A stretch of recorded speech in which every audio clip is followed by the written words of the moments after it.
ప్రేమామయుడైన యేసుక్రీస్తు నామములో ఈ ఉదయకాల సమయములో మీ అందరికీ శుభాలు వందనాలు తెలియజేస్తున్నాను.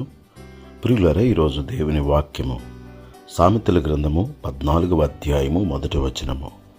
జ్ఞానవంతురాలు తన ఇల్లు కట్టును, మూఢురాలు తన చేతులతో తన ఇల్లు ఓడబెరుకును. ప్రియులారా, క్రీస్తు దేవుని శక్తియు దేవుని జ్ఞానమునై ఉన్నాడు. యేసుక్రీస్తు అనే జ్ఞానము కలిగినటువంటి వారు తెలివైన వారుగా, తెల్లవారుజామున లేచి పనిచేసేవారిగాను, ప్రార్థన చేసేవారిగాను ఉంటారని దేవుని వాక్యము సెలవిచ్చుచున్నది. జ్ఞానవంతురాలైన శారా వలె, రెబెకా వలె, లేయా వలె, రాహేలు వలె, అబీగయిలు వలె సుబుద్ధి కలిగి జీవించుదురుగాక. యెహోవా యందు భయభక్తులు కలిగియుండుట జ్ఞానమునకు మూలము, తెలివికి మూలము. యెహోవా యందు భయభక్తులు కలిగిన స్త్రీ కొనియాడబడును. ప్రియులారా, మనమందరమును యెహోవా యందు భయభక్తులు కలిగి జ్ఞానము కలిగిన వ్యక్తులుగా ఈ లోకములో జీవించుదుముగాక. దేవుడి మాటలు మన కొరకు దీవించునుగాక. ఆమేన్.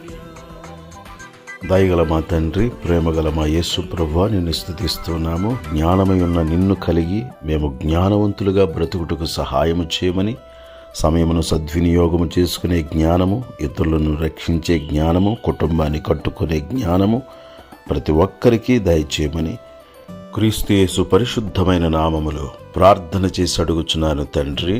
ఆమేన్.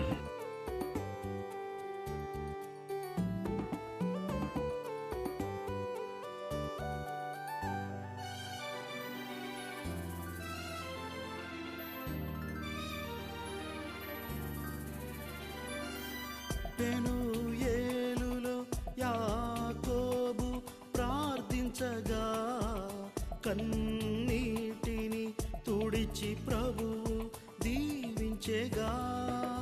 పెనూయేలులో యాకోబు ప్రార్థించగా, కన్నీటిని తుడిచి ప్రభువు దీవించెగా.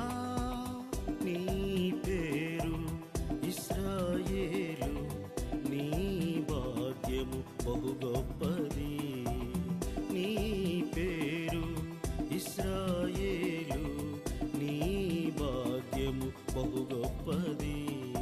ప్రార్థనే ప్రార్థనే విజయము నీచును. ప్రార్థన యందు ఆసక్తి కలిగి